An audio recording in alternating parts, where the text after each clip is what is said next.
Bonjour à tous et un grand bienvenue dans la tanière du vilain geek. Alors aujourd'hui, on va parler magie et sorcellerie dans l'univers Marvel.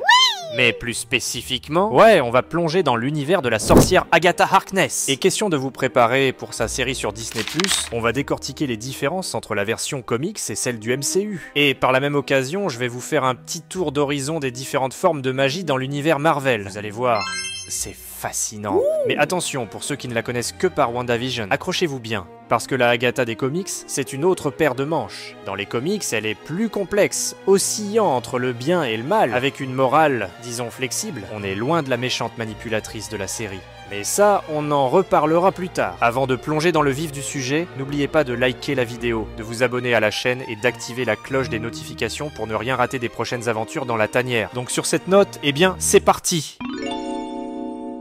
Agatha Harkness, c'est un peu la mamie badass des comics Marvel. Imaginez une grand-mère qui vous prépare des cookies tout en vous racontant des histoires de sorcellerie millénaire. Mais sérieusement, son origine, c'est un vrai mystère. On ne sait pas grand-chose de son passé, sauf qu'elle est vieille, mais genre vraiment vieille. On parle de plus de 10 000 ans. Sa première apparition, c'est dans le comic Fantastic Four numéro 94, en 1970. À l'époque, elle est engagée par Mr. Fantastic et la femme invisible pour s'occuper de leur petit dernier, le bébé Franklin Richards. Sauf que Franklin, c'est un mutant avec des pouvoirs de ouf. Agatha, elle le sent tout de suite. Le gamin, il a du gros potentiel. D'ailleurs, c'est la première à piger que Franklin a les pouvoirs débiles d'altérer la réalité elle-même. Et là, vous vous dites, attends, ils confient leur gosse, un mutant super puissant, à une inconnue? Eh bien, figurez-vous que non. Agatha a la réputation d'être la meilleure nounou du monde, capable de protéger les enfants des menaces les plus improbables. Et elle le prouve direct, en dégommant les Frightful Four, les ennemis jurés des 4 Fantastiques, qui débarquent pour kidnapper bébé Franklin. Alors, en simple, Agatha, c'est la nounou qu'on aimerait tous avoir. Genre, elle te protège des méchants, elle t'apprend la magie, et en plus, elle a toujours des cookies sous la main. Bref, la classe internationale. Mais attention, Agatha Harkness, c'est pas juste la voisine chelou qu'on a vue dans WandaVision. Elle a beau avoir l'air d'une mamie sympa qui te sort des biscuits faits maison, c'est en réalité une sorcière d'un autre niveau. Rappelons-nous que la petite dame, elle est vieille de 10 000 ans. Elle a vu l'Atlantide prospérer, puis sombrer dans les flots. Son origine, c'est un mystère enveloppé d'une énigme saupoudrée de magie antique. Ce qu'on sait, c'est qu'elle vient d'un lieu secret, un refuge pour sorciers et sorcières, un genre de Poudlard version Marvel, New Salem. Et son séjour dans ce lieu mystique, caché quelque part au Colorado, l'a marqué à jamais, la dotant d'une puissance et d'une sagesse hors du commun. Et c'est cette expérience millénaire qui la conduira finalement à devenir la nounou improbable mais redoutable du petit Franklin Richards chez les 4 Fantastiques. Toutefois, oh non, pas un toutefois, son départ de New Salem n'a pas été sans conséquences. Oh, ça sent pas bon ça. Après avoir quitté cette communauté magique, Agatha s'est attirée de sacrés ennuis avec son propre fils, Nicholas Scratch. Ce type-là, c'est pas n'importe qui. En plus d'être un puissant sorcier, c'est un manipulateur de premier ordre. Lui et Agatha n'ont jamais été en très bons termes. Et Nicholas a vu son départ de New Salem comme une trahison. Il a d'ailleurs pris le contrôle de New Salem après qu'Agatha l'a quitté. Et il a monté tout le monde contre elle. Il a convaincu les habitants que sa mère avait enfreint les lois sacrées en quittant la communauté pour vivre parmi les humains. Pour lui, elle était une menace pour leur sécurité et devait être punie. C'est à ce moment que les choses ont pris une tournure des plus dramatiques. Les sorciers et les sorcières de New Salem, sous les ordres de Nicholas, ont kidnappé Agatha et Franklin Richards, qu'elle gardait à l'époque. Vous imaginez l'audace ? Kidnapper le fils de Mr. Fantastic et de la femme invisible. Évidemment, les 4 Fantastiques ne pouvaient pas laisser passer ça. Alors ils ont suivi la trace des kidnappeurs jusqu'à New Salem. Mais une fois arrivés, ils se sont eux-mêmes fait capturer, pris dans une embuscade par les enfants de Nicholas, les fameux Salem 7. Alors, pour votre info, les Salem 7, ce sont les 7 enfants de Nicholas, chacun né avec des pouvoirs magiques uniques. On a Brutacus, Gazelle, Hydron, Reptila, Thorn, Vacuum et Vertigo. Et en passant, c'est pas des amateurs. Ils se sont transformés en véritables monstres pour affronter les 4 Fantastiques, chacun avec des capacités spécifiques, allant de la super force à la manipulation de l'eau, en passant par des attaques toxiques et la manipulation mentale. Mais, vous vous en doutez, les 4 Fantastiques ont fini par s'échapper et renverser la situation. Ils ont libéré Agatha et ont confronté Nicholas Scratch. Ce dernier a été banni dans une dimension parallèle, trahi par les habitants de New Salem qui ont finalement compris qu'ils avaient été manipulés. Mais c'est là que les choses deviennent vraiment sombres pour Agatha. Les Salem Seven n'en avaient pas fini avec elle.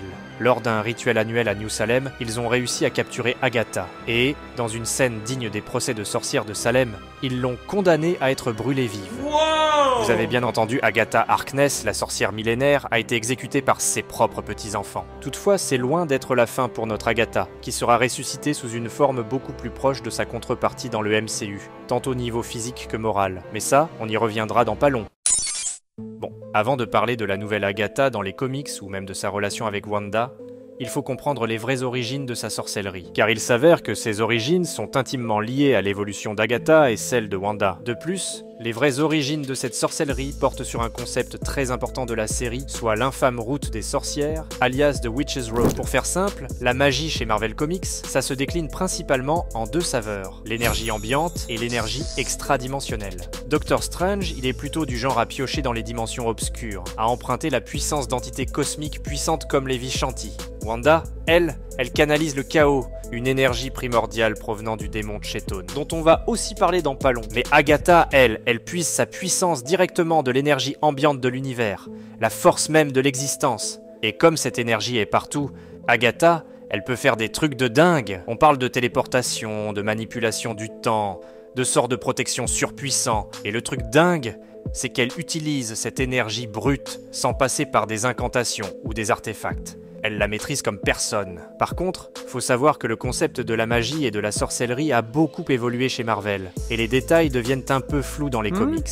Au début, comme je disais, on nous explique que Agatha puisait sa magie de l'énergie ambiante de l'univers, qui émane en réalité de l'entité cosmique Éternité. En gros, Éternité, c'est la personnification totale de tout ce qui existe, l'univers dans son ensemble. Donc selon cette version des choses, Agatha, elle accède à une source de puissance quasi infinie. Mais plus tard, le comics Scarlet Witch numéro 1, écrit par James Robinson en 2015, on nous introduit au concept de la déesse de la sorcellerie, une entité cosmique ultra puissante qui règne sur la magie. Et selon cette version de l'histoire, c'est en réalité de cette source que provient le pouvoir d'Agatha, et même en partie de Wanda Maximoff. Et là, tu vas me dire, mais du coup, Agatha, elle tire sa puissance d'éternité ou de la déesse de la sorcellerie? Bonne question, mais malheureusement, les comics, ils sont pas toujours très clairs là-dessus. Ce qui est sûr, c'est que Agatha, elle est connectée à la déesse de la sorcellerie. Elle a même bossé avec Wanda et sa mère, Natalia Maximoff, pour libérer la déesse d'une prison mystique. Donc, pour mieux unifier le lore Marvel, on peut imaginer que la déesse de la sorcellerie, c'est un peu comme un canal, un amplificateur pour la magie ambiante que Agatha utilise. Genre, elle puise dans l'énergie d'éternité, mais elle la filtre et la canalise à travers la déesse pour la rendre encore plus puissante.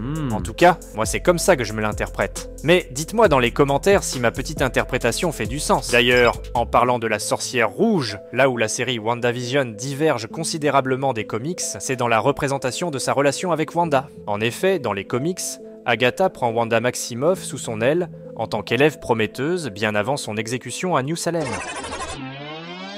Leur première rencontre a eu lieu dans Avengers numéro 127, publié en 1973. De là étant, elle devient son mentor, son guide spirituel, lui apprenant à contrôler ses pouvoirs chaotiques et à devenir une sorcière accomplie. Dans la série, on nous donne un petit aperçu de cette relation de mentorat, quand Agatha montre à Wanda comment pratiquer la magie. Mais on sait tous qu'en vérité, Agatha fait tout ça pour lui usurper ses pouvoirs, tandis que dans les comics, Agatha est sincèrement investie dans la formation de Wanda. Néanmoins, là où la série reste fidèle aux comics, au sens large, c'est en nous montrant que la relation entre Agatha et Wanda, c'est un vrai roller-coaster émotionnel. Mais allons voir ça de plus près. Ok, premièrement, vous vous souvenez que Wanda et Vision, c'est pas vraiment le couple classique pour fonder une famille? Eh bien, dans les comics, devinez quoi? Quoi? Bah, c'est Agatha qui aide Wanda à réaliser son rêve de maternité. Quoi?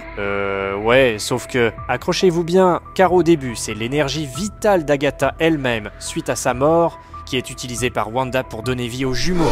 Ouais, vous avez bien entendu. Wanda, guidée par l'esprit d'Agatha, utilise son énergie pour créer ses enfants. Sauf que ce truc, c'était un peu tiré par les cheveux, même pour Marvel. Du coup, quelques années plus tard, un autre scénariste, John Byrne, décide de rectifier le tir. Il révèle que les enfants de Wanda, en fait, c'était des fragments de l'âme de Mephisto, qui se sont ironiquement fragmentés lors de son combat contre Franklin Richards. Du coup, Mephisto, il vient récupérer ces morceaux d'âme, et ça veut dire adieu les petits. Wanda, elle est effondrée, évidemment, et Agatha, pour lui éviter un chagrin d'amour cosmique, à la Multiverse of Madness, décide d'effacer les souvenirs de Wanda, lui faisant oublier l'existence même de ses enfants. Oh, et en passant, j'ai oublié de vous dire qu'au moment où Agatha fait cette révélation à Wanda dans les comics, elle est supposée être morte suite à son exécution à New Salem. C'est pourquoi Wanda lui demande comment est-ce possible qu'elle soit de retour. Sauf qu'à ce sujet, les écrivains Marvel ont délibérément laissé la question sans réponse. Donc pour l'instant, personne ne sait comment elle a été ressuscitée une première fois. Mais bon, on peut comprendre la logique d'Agatha de vouloir cacher la vérité à propos de l'origine des gosses de Wanda. Mais inversement, effacer la mémoire de quelqu'un, c'est jamais cool. Et bien évidemment, Wanda, quand elle découvre la vérité, elle pète un câble. Elle se sent trahie par Agatha, manipulée. Dans un moment de colère intense, elle a fini par tuer son mentor, lui donnant une deuxième fin tragique. Le récit de cette tragédie est raconté dans West Coast Avengers. Si vous cherchez, c'est numéros 51 et 52. Mais c'est dans Avengers Disassembled, numéro 503, publié en 2004, que les détails nous sont révélés. C'est d'ailleurs Nick Fury et les agents du SHIELD qui ont trouvé le corps d'Agatha, qui poireautait là depuis plusieurs années.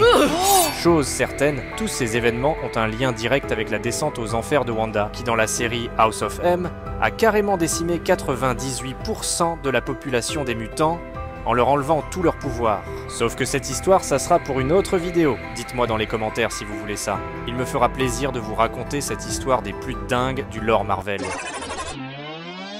Bon, revenons à notre Agatha. Suite à cette grande tragédie, c'est aussi là que les choses deviennent vraiment intéressantes. Et petit à petit, on voit les comics se rapprocher de la version d'Agatha qu'on voit dans WandaVision. Pour rappel, dans le comic Scarlet Witch écrit par James Robinson, dont je vous ai parlé un peu plus tôt, on sait qu'Agatha est revenue à la vie une deuxième fois. Mais là, elle a continué d'évoluer depuis, tu vois. Et on ne parle pas d'un relooking ou d'une nouvelle coupe de cheveux. Non, non, Agatha a subi une véritable transformation. Physiquement d'abord, elle a rajeuni, retrouvant une apparence plus proche de celle qu'elle a dans le MCU. En gros, voici comment ça se passe. Après que Wanda a découvert sa mère biologique, Natalia Maximoff, l'esprit d'Agatha décide de l'accompagner sur la route des sorcières pour libérer la déesse de la sorcellerie. Par contre, ce que j'aime moins dans le comic de Robinson, c'est qu'il ne nous explique pas trop comment le fantôme d'Agatha s'est réconcilié avec Wanda, donc on doit juste l'accepter comme un fait accompli. Faut croire qu'à cette étape-ci, Agatha a encore son grand cœur de mamie. Ou est-ce peut-être une ruse? Peu importe. Mais durant ce run des comics, l'important c'est que Natalia a sacrifié son essence et Wanda a donné une partie de son âme. Grâce à cet acte, la déesse de la sorcellerie a été libérée et Agatha Harkness a également été ressuscitée. Mais de là étant, faut savoir que cette suite d'événements vont mener vers une transformation plus profonde chez Agatha. Tout ça a commencé à prendre forme lors de la mini-série Midnight Suns. Agatha Harkness réapparaît sous une forme encore plus jeune et plus puissante. Ce rajeunissement survient après avoir absorbé le pouvoir d'une entité maléfique appelée Corrosion, qui avait corrompu Karina, son ancienne sœur du couvent. D'ailleurs, en lui volant son pouvoir, gardez à l'esprit qu'elle se croit plus apte que Karine à le manipuler de façon responsable. Cette notion deviendra très pertinente dans un instant, et lors de ce geste, on voit le côté sombre d'Agatha émerger un peu. L'explosion lors du transfert est d'ailleurs foudroyant, et les Midnight Suns croient tous qu'Agatha est morte. N'importe quoi. Que nenni, ça serait trop facile. Au lieu de ça, elle revient avec son apparence physique qui a complètement changé. Elle est de nouveau une jeune demoiselle grâce au pouvoir maléfique de l'entité Corrosion. Sauf que son comportement aussi commence à changer et de façon inquiétante. Et c'est dans Scarlet Witch Annual numéro 1, publié en 2023, qu'elle révèle ses vraies intentions. On la voit même manipuler Wanda pour récupérer le cœur de Chetone. Un instant, il est qui lui? Le même que dans le film Multiverse of Madness. Le démon maléfique à l'origine du Darkhold. C'est vrai. Mais là, tu m'as fait dévier de mon script. C'est pas très sympa. Ok, c'est bon, calme-toi, mec. Alors où en étais-je? Bah, juste ici.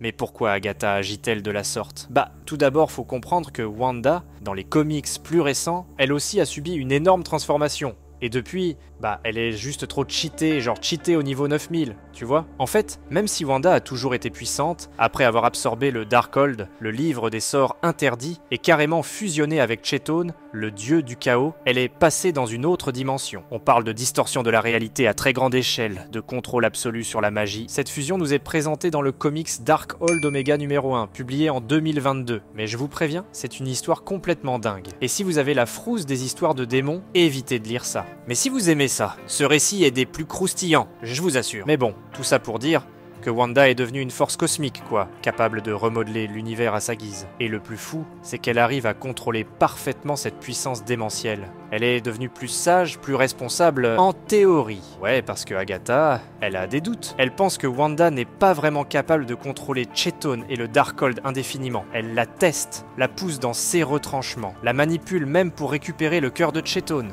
Officiellement, elle veut protéger le monde. Mais on sent bien qu'il y a autre chose, comme si Agatha convoitait cette puissance pour elle-même. D'ailleurs, toute cette méfiance est confirmée dans l'événement Contest of Chaos dans les comics, publié en 2023. Dans ce récit, Agatha met en place un plan machiavélique. Figurez-vous qu'elle organise un tournoi mystique complètement barré, un genre de Hunger Games pour super-héros. Elle manipule des héros comme Spider-Man, Wolverine, Iron Man, Storm, Moon Knight et même Deadpool, les forçant à s'affronter dans des combats brutaux et absurdes. Le but ? Récupérer des artefacts magiques ultra puissants et corrompre les héros pour qu'ils rejoignent son armée. Et Agatha ne se contente pas de manipuler les héros, elle utilise le cœur de Chethone pour créer un nouveau Darkhold, encore plus puissant et dangereux que l'original. Là, on voit clairement qu'Agatha a basculé du côté obscur. Elle est prête à tout pour obtenir le pouvoir absolu, quitte à plonger l'univers dans le chaos. Dans Contest of Chaos, elle ne rigole plus. Et le pire, c'est qu'elle réussit presque. Elle arrive à contrôler mentalement la plupart des héros, les transformant en marionnettes à son service. Heureusement, les Avengers et leurs alliés, avec l'aide de Clea Strange, la nouvelle sorcière suprême dans les comics, la même que dans Multiverse of Madness, arrivent à la stopper avant qu'elle ne mette la main sur le pouvoir ultime. Mais attention, l'histoire ne s'arrête pas là. Dans un dernier coup de théâtre, Agatha fusionne le nouveau Darkhold avec un jeune garçon, créant une nouvelle entité maléfique ultra puissante. Agatha, la gentille nounou des 4 Fantastiques, est devenue une menace cosmique. On est loin des cookies et des contes de fées. Maintenant, c'est Darkhold 2.0 et Apocalypse Mystique. Alors, est-ce qu'on va voir cette évolution dans le MCU? Est-ce qu'Agatha Harkness, après sa série sur Disney+, va devenir une plus grande méchante dans les films Avengers ou dans le prochain film de Doctor Strange? N'hésitez pas à partager vos théories dans les commentaires. Et n'oubliez pas de liker la vidéo, de vous abonner à la chaîne et d'activer la cloche des notifications pour ne rien rater des prochaines analyses des comics. Et c'est là-dessus que je vous dis ciao les amis!